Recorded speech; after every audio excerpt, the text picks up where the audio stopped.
So what's up? Magandang umaga sa inyong lahat mga kamanok. So once again, this is PJ Vergara. Okay, so nandito tayo upang mag-share ulit ng ilang mga tips, trivias, and topic tungkol sa pagmamanok. Okay, so kanina nagbabasa ako ng mga comments ninyo sa ilalim. Daming nagtatanong, ang daming satisfied. Last video na ginawa ko. Ngayon pag-uusapan naman natin. Okay, yung isang usapin tungkol sa pagmamanok, kung papaano daw po malalaman kung pure o crosses ang isang manok. Okay? So especially sa mga newbie natin diyan, gustong malaman kung paano ba natin makikita kung puro ba o marami ng crosses chop suey. Okay, chop suey po kasi ang tawag dun sa marami ng crosses ng isang manok. Pero minsan iniisip ko rin, pag backyard chop suey, bakit pag farm throwback? Okay, so minsan nakakatawa eh. Hindi ko maintindihan kung paano ito ipaliliwanag. Pero ngayon, bibigyan ko po kayo ng ilang mga details, mga information about sa isang purong manok at sa isang sa isang maraming crosses na manok. Okay? So, paano natin yung malalaman? Unahin natin itong si pure. Paano natin malalaman kung pure ang isang manok? Unang-una mga kamanok, pagdating sa kanyang mga magiging palahi. Diyan yung makikita kung gano'ng kataas ang pedigree ng isang manok. Tatandaan nyo ito mga kamanok. Pag po ang isang ganador, ang isang tandang, ibinread po ninyo at halos lahat ng kanyang inanak, kakulay niya. Halos lahat ng kanyang inanak, same station, kagaya niya. Sabihin natin mid to high station. Yung lahat ng inanak, ganun lahat. Okay? Pero hindi lang doon. Halimbawa, yung mga tandang inanak niya lahat straight comb. Sabihin natin claret. Claret yung linyada ng tandang mo, in lahat nilabas straight comb. White feet, wine red ang kulay. Doon pa lang makikita nyo na uniform ang inanak. Pagdating sa sukat, pagdating sa itsura, pagdating sa katangian. Di ba? Pagdating sa workout and exercises, pagdating sa rehearsal, ganun din, pare-parehas. Doon yung makikita at masasabi na mataas ang pedigree ng manok. Okay? Masasabi natin na puro yung manok. Pero, tatandaan nyo ito mga kamanok. Halimbawa, yung tandang na sinasabi nyo, ito, puro to, puro to. Pero nung ibinread ninyo, iba-ibang kulay pa ang lumabas. Iba-ibang itsura. Di ba? Doon mo masasabi talaga na maraming strain yung linyada na yon. Hindi puro yung linyada na yon. Tatandaan nyo yan. Halimbawa, sabi mo claret. Bakit nung ibinread mo, pula din naman yung inahin, pula din. Naglabas ng talisayin. Naglabas pa ng puti. Tapos naglabas ng spangle. Tapos naglabas pa ng maitim-itim. So mga kamanok, mag-iisip ka talaga. Ang isang purong manok, mga kamanok, malapot po ang kanyang breeding. Ibig sabihin, kung anong itsura ng tandang, karamihan ng aanakin, kagaya nito. Okay? Walang problema kung halimbawa may isang lumabas na talisayin. Kung alam niyo naman na talisayin yung inahin, walang problema doon. Okay? Sabihin natin, ay may lumabas na na blue feet, pero white feet naman to, kung inahin, maklin. Walang problema doon.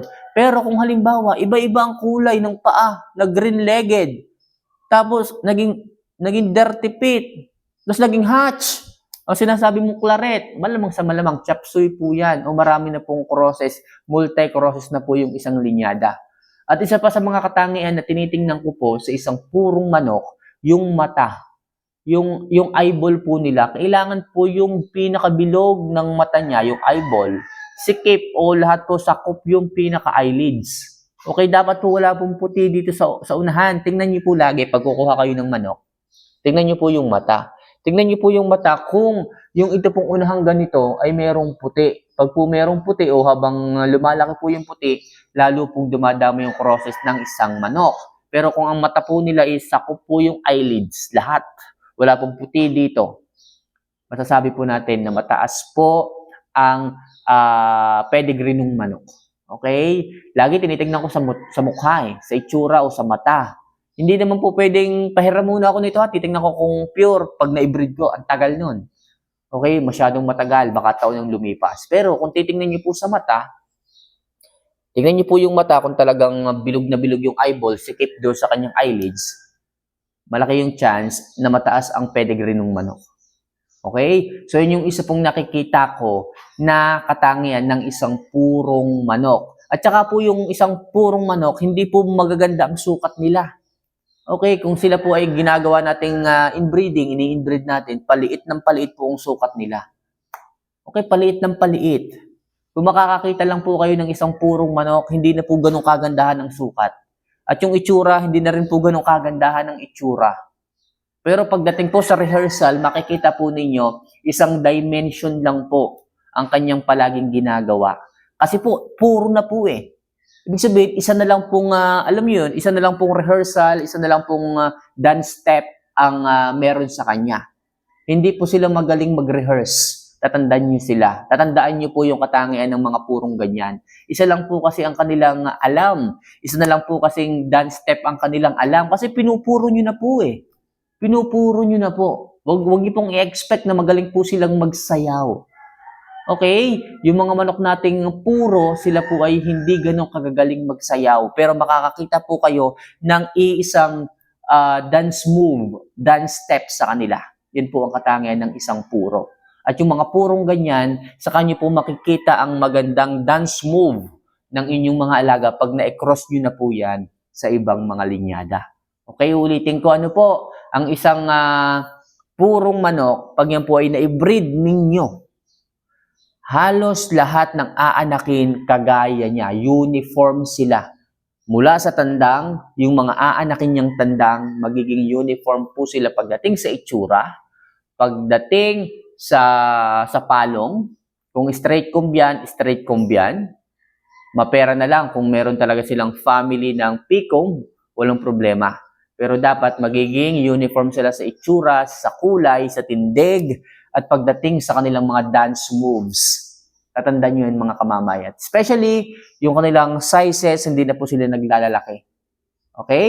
Yung kanilang sizes, hindi na po sila naglalalaki. Tapos yung mata nila, masyado na pong sikip sa kanilang eyelids. Yan po ang una kong tinitingnan sa kanila, mga puro. Tapos yung mga multi-crosses na naman, makikita nyo pag binarid ninyo, iba-iba ng kulay. Iba-iba ng itsurang lumalabas. Tapos yung kanilang mga dance move, hindi mo alam kung anong gagawin. Kung lilipad o hindi, mag-aabang o anuman. Ganyan po ang katangian. At yan po ang pagkakaiba ng dalawa. It's pure o hindi. Pero ito mga kamanok pagdating naman ibig sabihin, sa bigayan, medyo mas mataas po ang pag-acquired natin sa mga puro. Kasi hindi po biro ang magpa-pure ng isang strain o ng isang linyada. Bumibilang po yan ng taon. Hindi lang po isang taon, mahigit pa po. Minsan yung iba nakakabuo ng kanilang sariling linyada, 5 taon. So isipin nyo, yung gastos noon. Tapos yung ibang mga rejects, kasi inbreeding ang mangyayari, wala pong magiging pakinabang. Kinakal po yun, inaalis po yun. Pinipili po talaga ng mga breeders yung talagang maayos, mga healthy. Kasi isipin nyo, inbreeding yan, may lalabas talaga niyang mga sakitin, may lalabas talaga niyang mga imperfections, rejects, mas madami po pagdating sa inbreeding. Kaya talagang magastos po ang pagpapapuro ng isang linyada.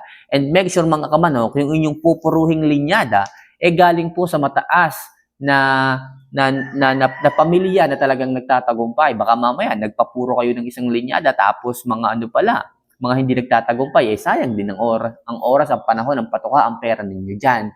Make sure mga kamanok, habang pinapataas nyo po yung isang linyada o pinupure nyo po ang isang linyada, makasigurado din po kayo na maayos po itong linyada na to. Okay? Hindi po tayo doon lang sa ganda, sa itsura.